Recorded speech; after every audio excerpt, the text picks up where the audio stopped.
Boa noite a todos. Sempre um prazer muito grande estar com vocês aqui.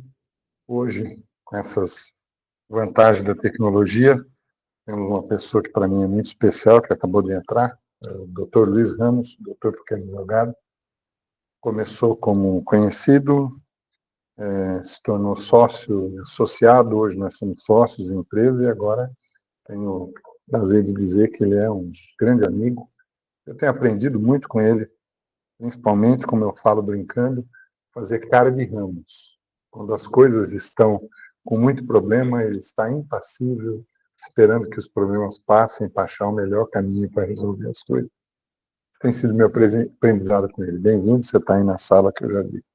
Você vai projetar para nós aqui? Eu tenho um problema agora que eu descobri que eu estou dependente desse treco chamado PowerPoint.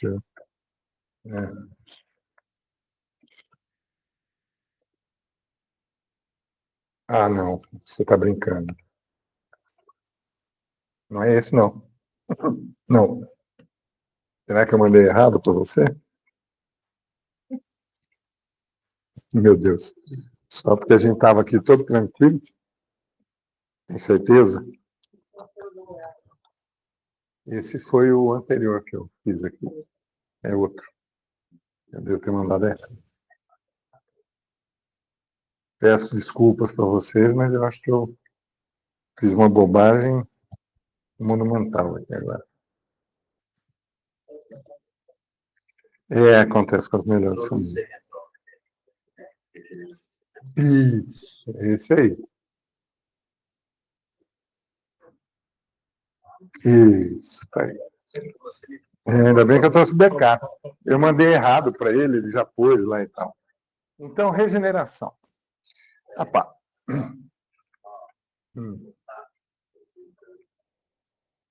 Ah, tá. Tudo bem.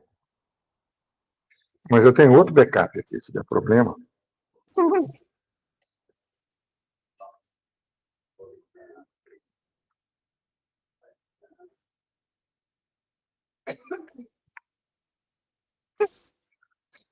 Ainda bem que eu tenho 3 backups, viu? Que eu mandei um lá, um aqui, só um que está certo. Olha, eu tive uma vez que enquanto ele está fazendo aí, transmitindo, teve uma vez que eu estava fazendo pilotando um PowerPoint, era para o presidente da Coca-Cola, e eu tinha 3 computadores, 3 backups. Quando ele começou a falar assim, muito prazer e tal, todo mundo falou e entrou o presidente, então eu quero mostrar para vocês, sumiu. Aí eu olhei, mudei para o segundo computador, sumiu também. O terceiro sumiu também. Ele falou, Petros, você está me boicotando? Eu falei, eu não, mas tem 3 aqui que me fazem. Tinha um equipamento lá, né? Sabe, um no-break, e pifou a bateria dos 3 ao mesmo tempo. Demorou para a gente conseguir acertar. E aí ele começou a compartilhar. Vamos lá, então. Regenerar-se tem um significado muito interessante. A palavra re significa fazer de novo. Né? Então, relevar é você se elevar novamente das coisas. Né? Ressentir significa você ficar sentindo várias vezes a mesma coisa. E regenerar é gerar de novo. Mas gerar de novo, eu acrescentei uma coisa nessa história, que a gente espera que seja gerar algo melhor, né? Você vai gerar de novo, então pelo menos que seja melhor. Nesse significado. Não vamos atrás de gerar uma coisa pior do que a gente tem. A gente tem que melhorar. E eu falo brincando que eu prefiro ser um rico com saúde do que um pobre com doença.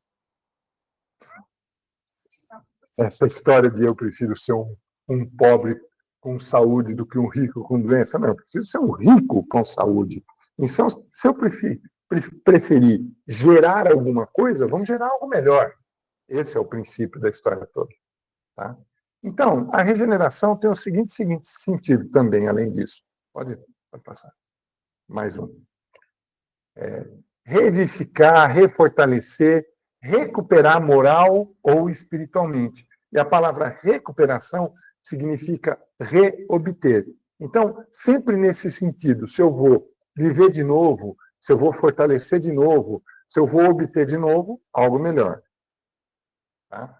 E aí, mais do que isso, é superar as nossas imperfeições, cultivar virtudes e evoluir espiritualmente. Não vamos esquecer que o que a gente quer gerar tem que ter um significado espiritual, e não é gerar simplesmente uma coisa material. Né? E aí, nessa história, para eu fazer de novo, eu tenho aquela história, na verdade, eu vos digo que se você quiser alcançar o reino dos céus, você vai ter que nascer de novo. E aí o Nicodemos falou, como é que eu vou entrar na barriga da minha mãe de novo? Jesus estava dizendo da reencarnação. Então, nascer de novo tem um primeiro significado de reencarnar, que significa o espírito entra na carne novamente. Reencarnar é simplesmente isso, nascer. Ainda bem que a gente esquece as coisas que aconteceram na vida passada, né? E você está, né, se relacionando com alguém do teu lado, e esse alguém do teu lado, como já foi informado para mim, uma pessoa muito próxima minha, fez umas coisas assim difíceis, até que a gente conseguiu perdoar, né? E foi legal. Mas o reencarnar é isso. A gente nasce de novo. Mas também nascer de novo pode ser uma conversão espiritual, tem o significado de fazer uma mudança radical na vida, né? Uma mudança radical na natureza e principalmente no relacionamento com Deus. É comum a gente ver, e teve duas pessoas também no meu relacionamento, que passaram por situações muito difíceis. Uma perdeu o filho que caiu um raio, e ele estava com a mão no mastro de alumínio, e ele morreu eletrocutado. E aí eu fui encontrar essa pessoa, que é uma pessoa muito querida, e ela falou assim, briguei com Deus. Uau! Mas Deus não brigou com você, foi o que veio para mim, né? Naquela hora, né? Então, nascer de novo pode ter também essa questão de você rever o seu relacionamento com Deus. Porque eu falo que a maior parte dos relacionamentos que a gente tem com Deus é corpo de bombeiro, né? Tá pegando fogo, ai, meu Deus, me ajuda. O que eu acho o máximo são os ateus, né? Ai, meu Deus, me ajuda. Ateu, Deus. Que engraçado, né? Então, nascer de novo pode ter esse significado também. Mais um. Nascer de novo pode ser simplesmente uma superação no recomeço. Você nasce novamente quando você se supera, quando você tem uma oportunidade nova. A reencarnação não deixa de ser uma oportunidade nova. Maravilhosa porque a gente esquece as coisas que a gente tem de dificuldade ou de desavença, né? Então tem uma chance de superar e começar novamente. A palavrinha re de novo aí, né? Mais um. Ou reinventar-se.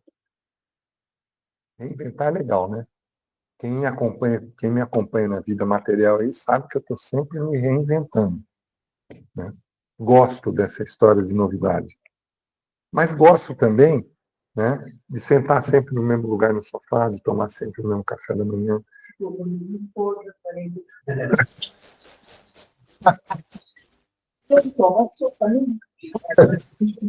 Esse é o problema quando você traz esse povo, de vez em quando acontecem essas coisas. Então, reinventar-se também é bom quando a gente procura coisas novas, mas tem algumas coisas que a gente precisa manter e permanecer. E esse é o grande jogo da vida. O que eu devo preservar, que são valores imutáveis, leis divinas, perdão, amor incondicional, e quais são as coisas que a gente tem que reinventar, né? Como que a gente desperta a nossa consciência de uma forma produtiva? É você jogando fora aquelas coisas que você tem que jogar fora. Tem coisas que são circunstanciais. Não sei se vocês se lembram, mas houve uma época que eu saía lá de Novo Horizonte para viajar para São Paulo, demorava 5 horas de viagem, porque as estradas não eram boas. E eu só conseguia falar com a minha família quando eu chegava no hotel, pegava um telefone fixo. Esse negócio de estar online é muito recente. Muito recente. Muda. Então, tem hábitos que a gente precisa reinventar para despertar a consciência. E, principalmente, a libertação do nosso passado doloroso. Pode ser um passado mais distante, porque todo mundo diz, o Freud fala que o que aconteceu na infância fica muito marcado, né, e determina. Quer dizer, o ser humano, nos 3 primeiros anos, aprende a se relacionar novamente com a matéria. Até os 5 anos de idade, já está estabelecidos os valores. Depois são pequenos ajustes que vão fazendo. Até que chega os 21 anos de idade, mais ou menos, e aí todas as nossas tendências das outras vidas voltam. Por isso que diz, a gente tem um tempo para despertar a consciência, reinventar, superar, recomeçar, libertar do passado, porque ele volta, as tendências voltam. Então, é o homem velho, né, o espírito velho com o homem novo, numa fase de transição para estabelecer o novo valor. Bacana isso, né? Vamos mais um. E para regerar, a gente tem que fazer a famosa e velha e tão conhecida reforma íntima. Por que a reforma íntima? Porque ela é o pilar central do desenvolvimento moral e espiritual no Espiritismo. Você tem que regerar, você tem que reformar, tem que criar uma forma nova, preferencialmente uma forma nova melhor, né? Melhor do que a gente teve até o momento. Mais um.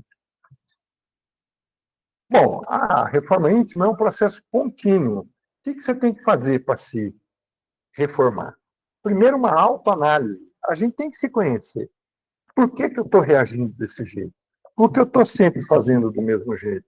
Por que eu estou sempre repetindo os mesmos erros? A gente precisa fazer essa autoanálise e autorreflexão. Eu comigo mesmo, na frente do espelho. Não vou falar para mais ninguém. Se você não for sincero consigo mesmo, porque o contrário dessa autoanálise é o auto-engano. É triste isso, a gente se auto-engana. A gente cria uma narrativa heróica que a gente vai se auto-enganando. A gente tem que ser sincero consigo mesmo. Identificar as próprias imperfeições e fazer um esforço consciente todo dia, todo minuto, para transformar essas imperfeições em virtudes. Não esquecendo que o que está acontecendo com a gente agora é fruto de todas as decisões que a gente tomou anteriormente, nessa vida e em outras, e o nosso futuro está dependendo do que a gente está fazendo agora. Não existe passado. O passado já foi. Não existe futuro. Será. O que existe é o que é agora. E, aparentemente, a gente tem um tempo inesgotável, mas esse momento já foi. Esse momento já foi. Esse momento já foi. E a gente vai, com vários momentos, construindo o futuro, mas ele não volta. O momento que você gastou, acabou. Gastou, acabou. Gastou, acabou. Né? É uma ilusão achar que ele é inesgotável. Porque a infinitude que a gente tem do espírito nos leva a pensar que sempre vai ter disponível, mas toda vez que você passar de novo pela mesma situação, ela tem a carga de todas as suas decisões, ela nunca é igual. Ela pode ser melhor, se você tomar boas decisões, ou pode ser pior se você tomar péssimas decisões, decisões ruins. E o pior do pior do pior é você ficar ressentido. Ressentido é ficar sentindo várias vezes a mesma coisa e equivale, principalmente quando a gente tem mágoa de alguma coisa ou de alguém, ficar tomando veneno e achar que o outro vai ficar pior. O veneno que você trouxe para dentro de si mesmo não vai fazer nada para mudar nem você, nem o que está em volta. Mas pontos chaves é o autoconhecimento. É, né, o primeiro passo para qualquer mudança. Regenerar exige uma honesta introspecção. Identificar onde precisamos melhorar. Você tem que ser honesto consigo mesmo. Tá? Como que a gente faz isso? Então, tem algumas perguntas para reflexão. O que é que verdadeiramente me motiva a levantar todas as manhãs? Não é para obter oxigênio. Não é só para comer o que a gente precisa. Isso não enobrece a vida. A gente tem que ter um propósito maior. Por que a gente levanta de manhã? Não é só para existir. Quais são os meus maiores medos e como eles influenciam minhas decisões? Porque se você não souber o que te apavora, né? Por exemplo, o que me apavora é não ter controle. Quando eu não tenho controle sobre as coisas, eu fico incomodado. Eu preciso controlar. Claro, não controlo nada, nem o meu sentimento. É uma sinuca de bico. Né? O que é que motiva minhas decisões? É engraçado, se eu não entendo os motivos, aquela relação de causa, eu sou muito racional. Quando eu entendo, pronto, estou tranquilo. Quando eu não entendo, eu estou ansioso. Quando eu estou ansioso, eu fico com fome, eu fico sem sono, eu fico insuportável para mim mesmo. Imagina o coitado da mudança. Mas como eu lido com a rejeição e o abandono? Cara, e é uma decisão.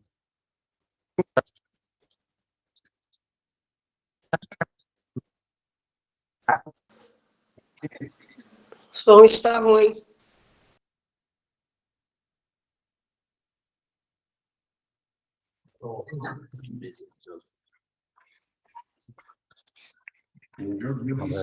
Os percalços, né?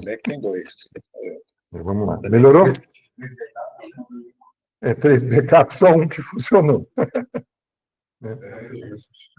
Então, se eu estou colocando a minha felicidade na mão de terceiros, esperando que ninguém me rejeite ou não abandone, é o script normal para não conseguir a tal da felicidade, né? Mas o mais importante é o seguinte: como que eu me perdoo pelos erros que eu cometi? Não é um perdão daquele, sem querer falar de religião, nem dizer que está certo, que está errado, mas tem uma coisa naquilo do confessionário da religião católica, que a pessoa vai lá, reza 3 padres, não sei o quê, 3 Pai Nosso, pá, né? E está perdoado. Vamos voltar em Jesus, que ele fala assim: você está perdoado, mas vai lá e não faz de novo. Então, o perdão que a gente tem que fazer é um auto-perdão regenerativo. De novo, regenerar. Você gera uma situação melhor. Você se auto-perdoa, porque quem não se auto-perdoa e fica no círculo vicioso da culpa é a receita para desenvolver o Alzheimer, segundo a Joana de Ângeles. Tá? A pessoa entra num processo de culpa, não se perdoa e fica num bombardeio das células mentais e espirituais em cima das células mentais físicas, e aí a única saída que ela tem é fugir da realidade. Esse é o origem do Alzheimer, de todas as doenças degenerativas do cérebro. Mas, como é que eu posso melhorar minha saúde mental e física? Tem uma receita fácil. Eu fui uma vez no médico e ele falou: você quer ser feliz? Quero. Me deu uma lista de 50 livros espírita. Lê e pratica. É isso que você tem que fazer. Ler e praticar já é um pouco mais difícil. Mas tem uma coisa antes disso, né? Além do auto-perdão regenerativo, a gente entender que não existe fardos pesados para ombros leves. As situações que nós estamos enfrentando, todas elas, todas as vicissitudes, todos os percalços, todas as contradições, todos os problemas, a gente tem instrumento espiritual para enfrentar. E é o melhor que a gente tem para poder evoluir espiritualmente. Às vezes acontecem algumas coisas que não são do meu agrado. Não muito tempo atrás eu ficava contrariado, pô, me esforcei, não sei o que e tal, e não deu certo, não aconteceu aquilo que eu queria. Para alguns passos na frente, eu falei, meu Deus, se tivesse acontecido aquilo, eu já está enrolado. Ia ser muito pior do que eu imaginava. E aí, quando a gente lembra lá daquela, deixa a vida me levar, a vida leva eu. E quem está levando a vida não somos nós, é a providência divina. A gente tem que deixar as coisas fluir um pouquinho mais. O Ramos deve estar morrendo e dar risada, eu falando agora, né? Porque recentemente a gente estava fazendo uma retrospectiva de um cliente nosso, ele falando assim, nossa, no começo, quando ele falava, você até bufava. E agora eu estou conseguindo, não todas as vezes, dar risada das coisas que o cara está decidindo. A decisão é dele. Né? Por que eu vou sofrer com a decisão dos outros? Não é fácil. Porque quando a gente tem um terceiro que ele não está muito próximo, a gente consegue se abster. Mas quando é uma pessoa próxima, que você deseja que ela tome aquela decisão, porque você acha que aquela decisão é o melhor, e etc., e a gente sofre. Sofrer é uma desgraça. Né? É uma bobagem. A gente não vai conseguir viver a vida do terceiro, mesmo os que são mais próximos. Mais um. E quais são os valores que guiam minha vida de verdade? Não aquilo que a gente fala, mas aquilo que a gente é. Qual é a essência que, de fato, nos faz tomar as decisões boas ou ruins? A gente tem que entender. Reforça aquelas que são boas, joga fora aquelas que não são ruins, que são ruins, e reforma aquelas que podem reformar. Gera uma coisa nova, melhor. E o que eu aprendi, de fato, com os meus erros? Porque erro é bom quando a gente aprende. Se a gente repete e não aprende, a providência divina continua colocando de novo a mesma coisa para você fazer, até você aprender. Dizem aí, né, as más línguas, que há várias encarnações nós estamos repetindo os mesmos erros. E aí a gente está voltando à mesma situação. Mas não é a mesma situação.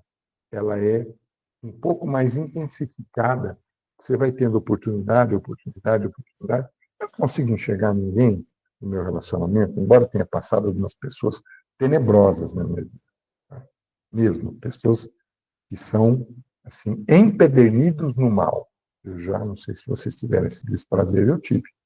Pessoas tenebrosas. Inclusive, que quando chegava perto, como eu tenho uma sensibilidade mediúnica, que aquilo me dá uma dor no estômago, assim, de eu ficar zonzo do que a pessoa estava falando. Mas, fora isso, os erros que a gente tem são erros mais suaves. Não consigo imaginar ninguém que está aqui nessa sala, né, discutindo com alguém, pegando um revólver e dar um tiro porque discordou da pessoa. Mas teve dois amigos que discutiram por questões políticas. Eu votei nesse, outro votou no outro, e o cara matou a facada, o melhor amigo dele. E chorando no julgamento, eu quero ser preso. Eu não sei como que eu matei, ele era o meu melhor amigo.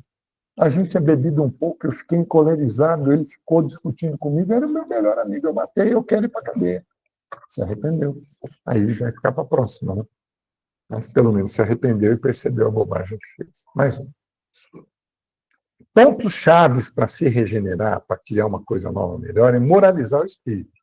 Porque a finalidade da reencarnação é o nosso aprimoramento moral. O que é moral? Moral é simplesmente o conjunto de regras que a gente vive. Tem uma moral da marcha que funciona, vocês sabiam? Funciona pra caramba.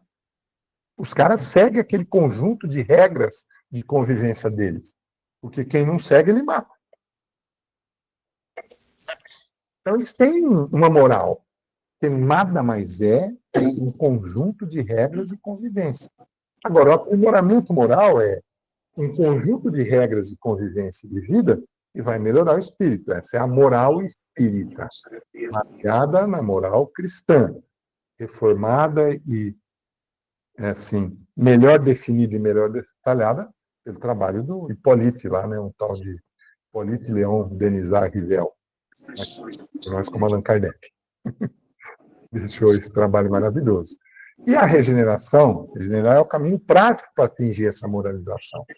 A gente tem que, cada vez mais o indivíduo está mais alinhado com as leis divinas. Deu certo? Está pior aqui? Certo. Mais um. Ah, tá. Bem, como é que a gente pode moralizar o espírito? Primeiro, a gente tem que fazer um exame diário da consciência para saber como se agiu, pensou ou sentiu. Se você não fizer esse todo dia, fala, puxa, por que eu agi desse jeito? Por que eu fiz desse jeito? O que a minha consciência me diz? Né? Tem água roxa? Tem aguinha aqui, ó. Já foi? Mais um, Luiz. Agora, você quer moralizar? Começa a vigiar de perto suas emoções. Quando você fica bravo porque teu time perdeu, quando você não consegue discutir com uma pessoa que tem uma ideia diferente da tua, né? Agora, mais do que a emoção, as coisas todas começam no pensamento. O André Luiz fala para nós que tem uma coisa chamada forma-pensamento. O espírito mais evoluído, quando chega perto da gente, enxerga tudo que a gente está pensando, que ele se materializa, ele tem existência no plano espiritual. E aí a gente precisa dominar os padrões inferiores, porque é só assim que a gente vai desenvolver as qualidades morais superiores. Começa pensando melhor, começa sentindo melhor, para depois a gente agir melhor.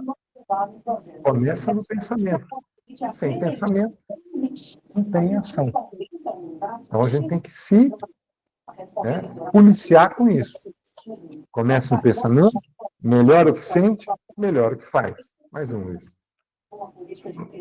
Agora, a coisa mais importante que existe, que o Chico já falou, né? Ainda bem que Allan Kardec falou que fora da caridade não tem, né?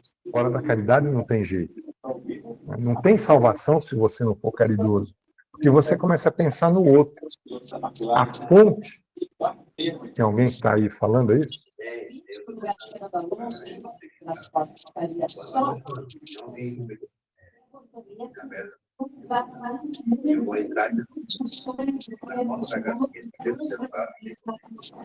Você pode desligar aqui também, já entendi o que está escrito esse aqui. Tá bom, então vamos lá. Então aí, olha, a caridade não é só uma coisa, caridade material, né? Tem uma coisa chamada escuta ativa. Você escuta e se coloca no lugar de quem está falando. Se você se coloca no lugar de quem está falando, você saiu daquela coisa chamada egoísmo, eu no centro, e passou a pensar no outro. Isso se chama empatia. Né? Que é compreender que as falhas dos outros, né, têm que ser entendidas sem julgamento. Aí fica difícil. Né? Porque não é só uma questão de estabelecer um juízo. Juízo a gente tem que estabelecer. Esse julgamento que está falando aí, não é você avaliar e falar, não, isso serve, isso não serve. O tempo todo a gente está estabelecendo um raciocínio para falar, eu quero, não quero, é bom, é ruim. Isso está certo. O julgamento que está falando aí é diferente, é a condenação. Não é só estabelecer um juízo, quando a gente condena. Então eu olho e falo assim, não gostei dessa sua blusa. Você não deve usar essa blusa. Essa blusa é uma droga. Então você já está estabelecendo condenações sobre aquelas coisas. É diferente. Né? E a capacidade de perdoar sinceramente e o esforço para não alimentar rancor ou crítica. Ou coisa difícil. Mas, bom, para a gente poder moralizar também, a gente tem que aprender quais são as leis divinas. E a questão que... esquece os 1.200 livros que o Chico escreveu. Na verdade, 560 e tal. Sabia que ele, quando ele morreu, ele tinha vendido mais de 50 milhões de cópias? Se ele tivesse ganhado R$1 de cada livro que ele vendeu, ele teria morrido com uma fortuna de 50 milhões de reais. Hoje já tem mais de 85 milhões de livros que foram vendidos. E o que ele fez? Ele doou todos os direitos autorais e saiu com aquela coisa maravilhosa que ele é. Né? A gente sabe que é o exemplo mais próximo, mais melhor que a gente tem. Então, né, aplicar conscientemente a lei de ação e reação é uma das coisas importantes para a gente saber que tudo que está acontecendo com nós teve origem, teve um motivo e foi fruto de uma decisão nossa. Né? E aí, quando a gente começa a procurar causas positivas, nós vamos ter reações positivas. Esse é o melhor que a gente pode fazer. E, principalmente, né, para se regenerar, tem um pouco de paz interior e equilíbrio. Gosta daquelas pedrinhas ali, né? Quando a gente luta contra as próprias imperfeições e busca a virtude, a gente tem uma paz de consciência que traz uma serenidade e equilíbrio emocional, que é fundamental para a saúde mental e espiritual. Mas, né? Bom, aí é bom a gente tentar fazer uma conexão com a espiritualidade superior e pensar a quem eu estou servindo. Porque os nossos pensamentos são permeados por todos os pensamentos dos espíritos que estão afinizados conosco. Se eu não estou conectado com a espiritualidade superior, o que vai acontecer é que eu não estou receptivo com a inspiração dos bons espíritos. Eu não estou mais apto a compreender as verdades espirituais. Eu estou lá a favor e conectado com a espiritualidade inferior, que não quer a nossa felicidade, que não quer o nosso desenvolvimento espiritual, que se compraz nas coisas ruins e mal feitas. Né? Então, resumindo, regenerar não é apenas um conceito teórico, é um programa de ação diário que convida nós a ser o protagonista da própria evolução. A gente tem que tomar conta e tomar as rédeas da própria vida. É o caminho para nascer de novo a cada dia, transformar o homem velho num homem novo, num ser humano novo, melhorado. E conforme a máxima de Jesus, meu reino não é desse mundo. Indica que a verdadeira transformação começa no interior de cada um em direção ao plano espiritual. Mais um. Que a paz de Jesus nos acompanhe em nossa luta e nos nossos pensamentos. E tem um beijinho aí do Chico para nós. Só para a gente criar um momento legal aqui para todos nós. Muito obrigado pela oportunidade.